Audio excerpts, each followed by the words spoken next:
Hi, I'm Wayne Tuttle, and welcome to Chasing Legends.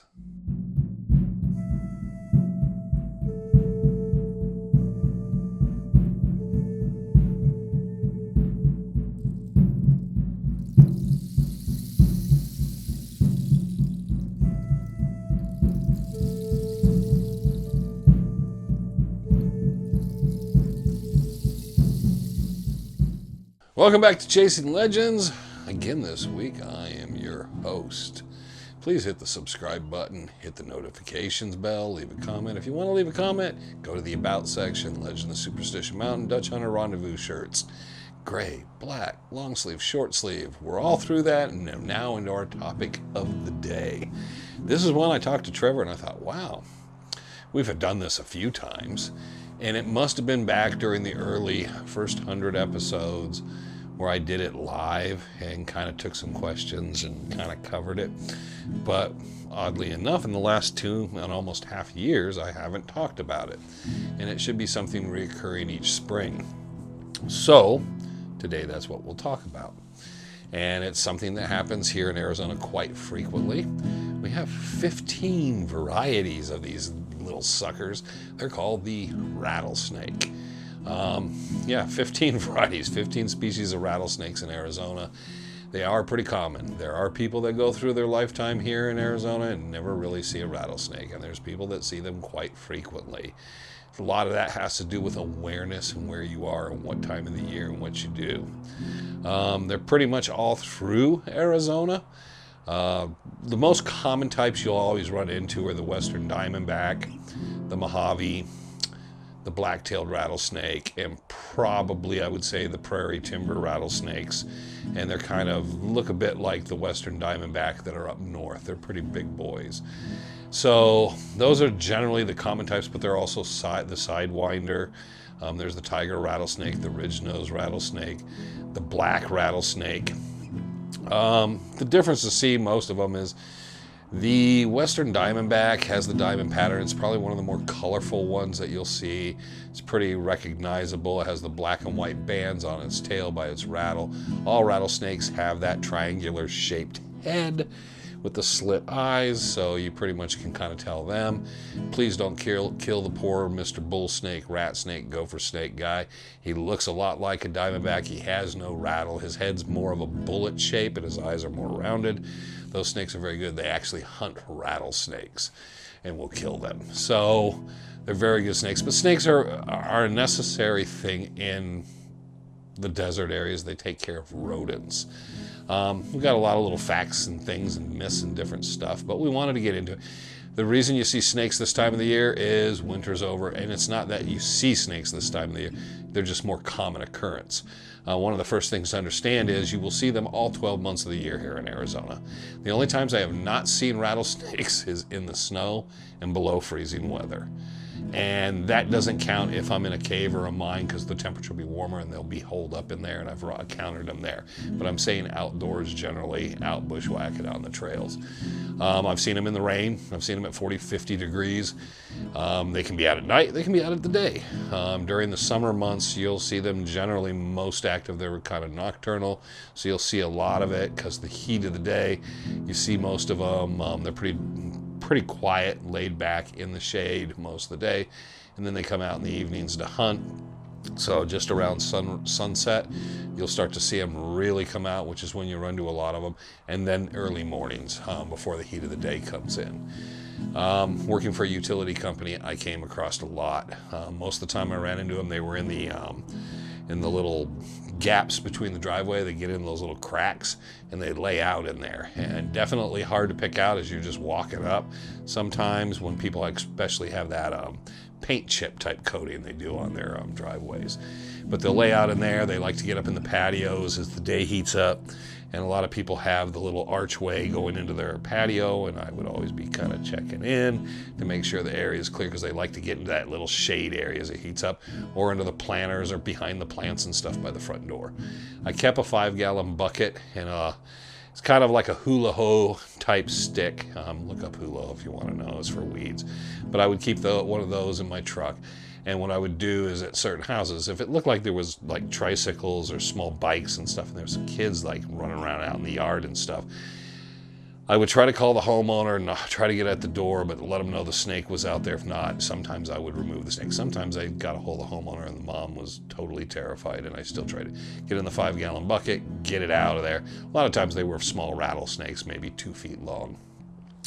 I didn't consider myself much of a professional snake handler. I just knew that I could get it into the bucket usually, get the top on the bucket, get it out there, dump it out in the desert. Tom Collenborn was something of a snake expert. He handled rattlesnakes, and he taught people about them and all. Actual amusing story is he'd keep them in the buckets, and one time the bucket tipped over in the truck, and he was driving along, I guess it was down Apache Boulevard. He looked down and a rattlesnake came off of under his seat. He had rattlesnakes loose in the truck, so he stopped the truck. They got out of it, whoever's with him, they got out of the truck and left the truck just idling, sitting there in the middle of the road, of course, till they could figure out a way to get the snakes back in the bucket. But snakes are very dangerous. There's no two ways about it. If you encounter a rattlesnake, just keep your distance. If you encounter it's not rattling, just slowly, incrementally, very carefully start to move back. Snakes don't hear like we do. They will feel vibration, hear sound. But if you're very quiet and you start to use slow movements and the snake's coiled, but he's not rattling, his head's not raising, you probably can just slowly inch your way back. The snake would rather not strike you. It's more in a defensive position. It would rather you back off and it feels safe, a safe distance where it can just leave. They're generally going to strike you for 2 reasons: food and a defensive reason. Most of the time you're not good food for them. They can't swallow you. But again, their eyesight's not great, so if they see a hand or something coming in, it's defensive, or they could think it's a mouse or something.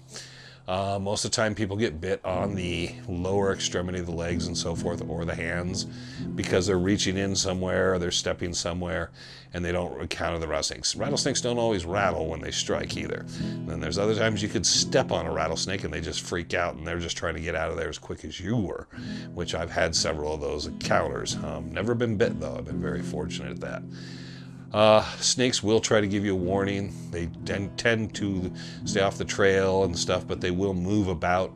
And if they think you've went by and then you turn around and go back, you could run into a snake because it might have thought you were too close and was trying to leave the bush or cover it had to find something better, and you suddenly encounter it. When you turn around, you don't see the snake.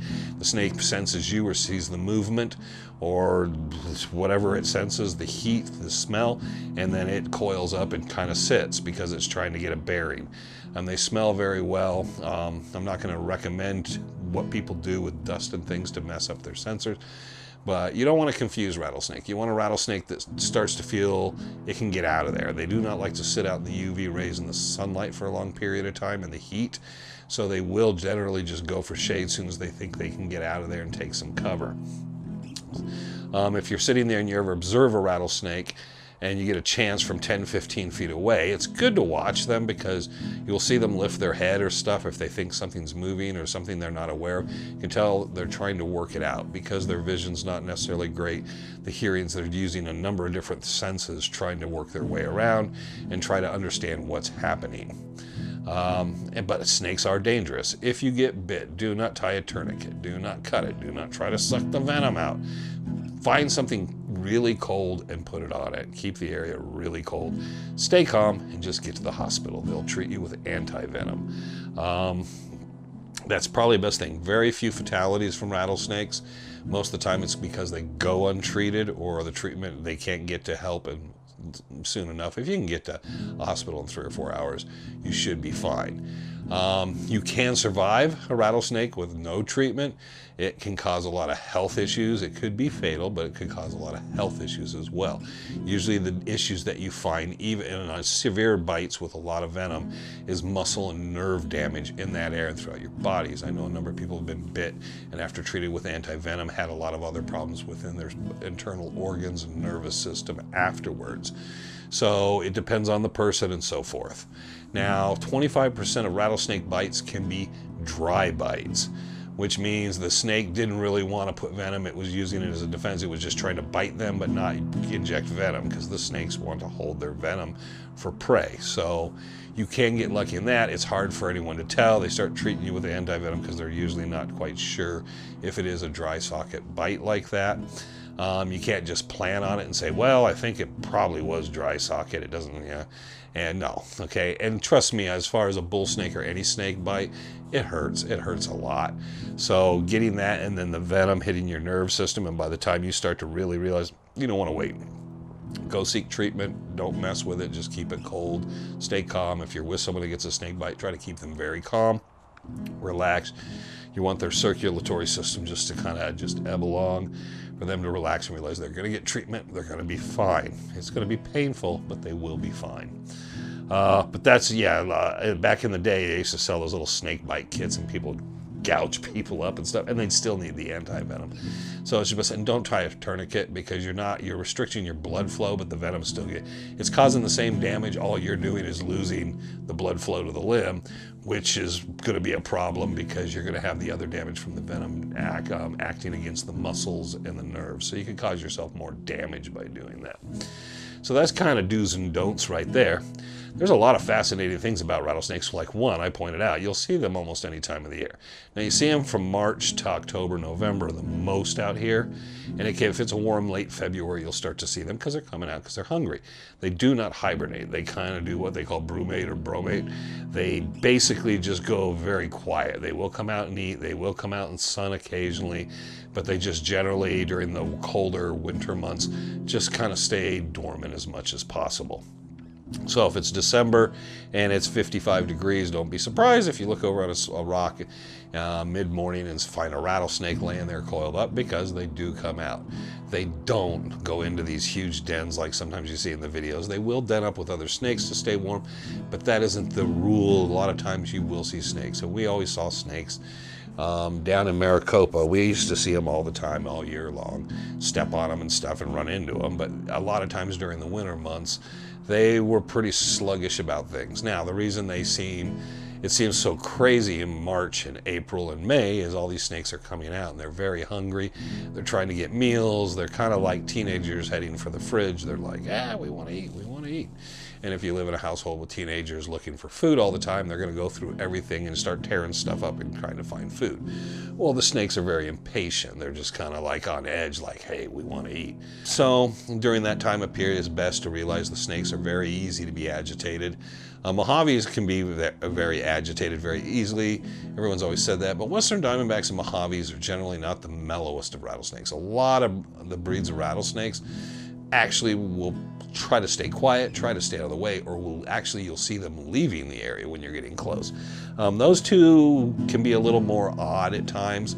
You can have them, they can almost challenge you, or they can just sit in an area where you gave them plenty of room to get away, and they just don't. I don't know if it means they're territorial or what it means, but they will put up more of a challenge in time and be a little more aggressive. But generally, as a rule, if you're in snake country and you're paying attention and being mindful and so forth, you shouldn't have problems. You'll recognize it, and the awareness of where to look along the trails and under rocks and looking at where you're putting your feet and paying attention will go a long way. Now, one of those other puzzling things is the gopher rats or the gopher mice or whatever you see in the desert rat mice and all those type of things. A lot of those are immune to the venom of the rattlesnake. Now, that's probably a genetic thing from over time having been bit so much and stuff, and that the species has probably developed something of an immunity. So they've noticed at times the snake tries to kill them, but they generally keep biting them to kill them and so forth. And a snake doesn't want to bite you 3-4 times. It wants to bite you and get you out of the way, or it wants to bite something and kill it. Another thing that's immune to a rattlesnake is a king snake. The king snakes and the bull snakes generally are at least not as affected by the venom. But they also attack and will eat rattlesnakes. So therefore they have something that counteracts the venom in their systems and allows them, and they win a lot of their fights with rattlesnakes and sidewinders and so forth. The last animal I want to give you here is one of the most unusual one is pigs. For some reason, pigs are immune to rattlesnakes. I do not understand why, but they have something in their system that the venom doesn't really affect them, which is kind of odd. Now, rattlesnakes have a lot of enemies. They have a lot of prey and birds and animals that actually go after them. It's not like they're like the king of the desert. Most any raptor will go after them. I've seen crows attack them. And additionally, foxes, bobcats, coyotes, and other animals will go after them. In fact, foxes and even domestic cats, house cats and so forth that are out and get used, do like to hunt snakes. A lot of that is because the snake's pattern looks like kind of sets off that prey instinct for them to hunt them down. Now, if you have dogs, dogs don't sense them, smell them, aren't usually as reactive to them naturally. It's best to take your dog in, have your dog trained. You can go down, and there's people that train them so the dogs recognize the scent and smell. And what they do is train your dog just to have nothing to do with any snake. Not to hunt snakes, but to be avoidance or let you know there's a snake somewhere here in this area. I've always found there's a number of snakes, and maybe it's a certain time of period of the year or whatever. A lot of times I can tell there's a kind of they say a cucumber smell. I don't think it smells like cucumbers, but there is this weird odor I catch with snakes sometimes. And I don't know if it's just what it is, because I've seen snakes where I didn't smell anything. But there's a lot of times I can tell Frank, hey, we got a snake somewhere in the grass up in here. And I'm generally right, but I can kind of smell it out of there. It's a pungent odor I pick up on. I don't necessarily hate snakes. I understand their need to be in the ecosystem and so forth. I've relocated them. I've dispatched snakes. I don't have snake skin stuff all over the place and all that. I was never one for that because I understood there were. But I grew up as a kid in the neighborhood, and when Phoenix, back in the late 60s, early 70s, 43rd Avenue, for an instance, was a dirt road, and 43rd Avenue north of Glendale was kind of the outskirts of town, and most of Glendale was farms and stuff, and there was a lot of snakes in the neighborhood, so we would have rattlesnakes occasionally those first few years in the neighborhood, so we'd be out playing and doing stuff, and there would be snakes in the normal suburban town, which a lot of outside the area communities like Anthem have those problems now today. Rattlesnakes are very hardy, will adapt in a number of ways. They prefer peace and quiet and don't prefer a lot of people not around, but if there's rodents, they will be there. Younger rattlesnakes will eat insects as well. So they're not going to eat your house cat, they're not going to eat your puppy dog, they're not going to eat that. You can snake-proof things to some degree. I've heard things like lime and certain things are good. I've even heard chips of Irish spring work. So I've known several people that I went out in the mountains with, and they always brought Irish spring bars of soap. They would chip some off and leave it around, but they would also wash their hands and always wash up and have it around. I don't know that for a fact, but I know it has a couple of the things in it that supposedly snakes don't like or not a big fan of. I've never really kind of worried too much, just kind of kept things what they are and dealt with them. But snakes are dangerous, but they're also a necessity in the ecosystem we live here in Arizona. If you move here, chances are you just need to be better educated. And this time of the year through till October, they're going to be plentiful. You'll see them early in the mornings along the trails and stuff. And then you'll see them early in the evening, just before sunset. They start coming out and stuff because they like to be nocturnal. Most everything we ran into generally was during those hours. During the heat of the day hours, generally this just kind of really super hot and the snakes just are sticking to the shade. In fact, the only one I know we had an issue with, and we didn't have an issue with them, was we set up a camera and we were filming, and then right under the rock in front of the camera, the snake was sleeping the afternoon away, which it was a very hot day. And we left him alone. I mean, he stayed hit where he was. He kind of looked out, kind of saw that we were there. He stayed in. He never rattled. He didn't seem to be disturbed because he didn't think we knew he was there. We just were respectful, took some pictures of him, and then very quietly finished what we were doing, and the production crew moved away from him to give him space. And that's best, you know, just to leave them be. They don't know better. You can't train a rattlesnake. He doesn't understand what he's doing, so you're not going to teach him anything any better. But this was kind of a 101, so you get an idea as you go out there. Don't try to handle them. Don't try to do anything that you're not familiar with. The best thing to do is give them distance. If there's one in your house and they get in your garages. My sister had one that came in and got stuck. Very small one, very young, not even an adolescent, very young rattlesnake that got caught on a glue trap for mice and bugs and cockroaches. And I just happened to go out there and find it, and I couldn't really get him off the glue, so he didn't make it. But the problem was with my young nephews, 3 and 5 years old, I couldn't imagine that that young rattlesnake would have got up in that garage and what could have happened to one of them, because rattlesnakes are venomous no matter what age, and a young one like that just would bite and stuff, and with the young boys with health issues they could possibly have with that, wouldn't be funny. So it is something to make them aware, and it was a good lesson for them because I was able to teach them to be able to see it, understand it. If you see something like this, you get away from it, you keep the dog, you shut the door, you tell your mama, you see where it's at, you do that, and call Uncle Wayne. Uncle Wayne will take care of the snake. But you want to do those things and make sure people are educated. Educate yourself and go out there and don't try to treat the things. Don't expect. It's best to understand, okay, I'm going to live with this. It's kind of like scorpions. It's like black widows. It's like certain things we have in our lives. We live with those things, and they don't really encroach or change the way we live. They don't affect us that much. I've run into probably quite a few. I would have to say probably 100 or more rattlesnakes. I've run into them quite frequently all my life, so I never kept track of them. And there were snakes we dispatched. There were snakes we relocated. There were times we just never saw snakes. And like I said, you just kind of learn to understand and have the awareness and so forth with them. Be able to identify them. The snake's rattling, the snake's ticked off and ready to go off.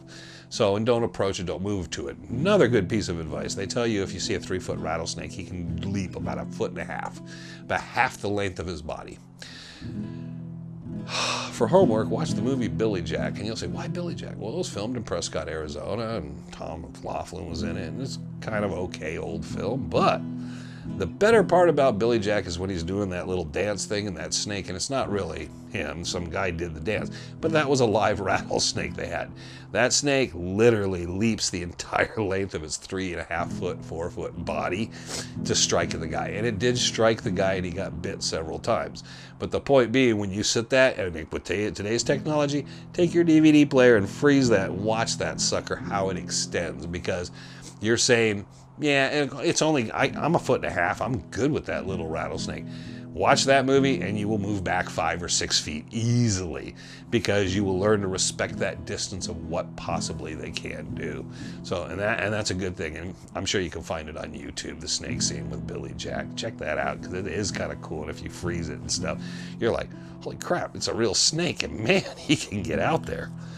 So that being done, I know some people have some comments and this and that and everything else, and if there's something you want to know, but that's kind of the gist of it. You run into snakes, leave them alone. If you run into a snake and have an encounter, try to slowly just back out of there. If you get bit, don't treat it, just get some ice on it, get yourself to the hospital, or get yourself where you can call the hospital as soon as possible, have someone bring you in, and then they will treat you with the anti-venom. You're probably, well, I don't say that in this house, you're going to live, and you should be fine.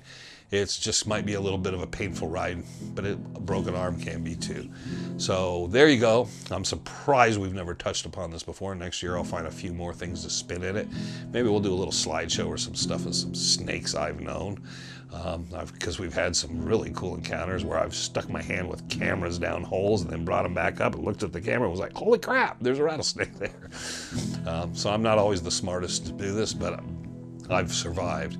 But anyways, I'm surprised we hadn't done one of these, so I'm very happy that we're getting one now to kind of, so people get that awareness, and especially people live here, people that visit as well. So don't make it prevent you from coming out, because they're here, they're just part of things. Most people in Arizona live and never have a problem. I've only known, of all the people I know in Arizona, I've only known 3 or 4 people that have gotten bit by rattlesnakes. And one of the most recent ones was, it was in a pipe, and they were working with the pipes, and he picked the pipe up, and the snake fell out of the pipe. Had been inside the pipe. He was working in a trench, and the snake came out, and then it bit him. So it wasn't anything he was doing. He was just working. The snake had got down in the ditch and got up in the pipe, and he wasn't aware of it and didn't realize the snake had fallen out. He went through a very painful thing, because the snake bit him twice, I believe.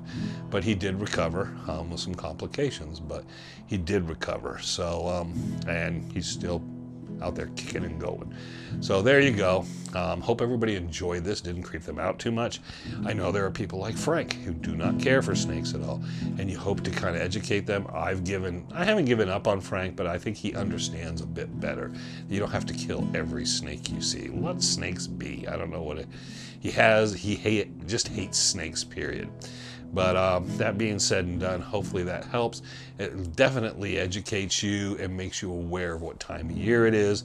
And you should always, 12 months of the year, be very aware of your surroundings with snakes and so forth and that type of thing, all right? So until the next time, guess what? I'm Wayne Tuttle, you're not, and this was Chasing Legends. Take care.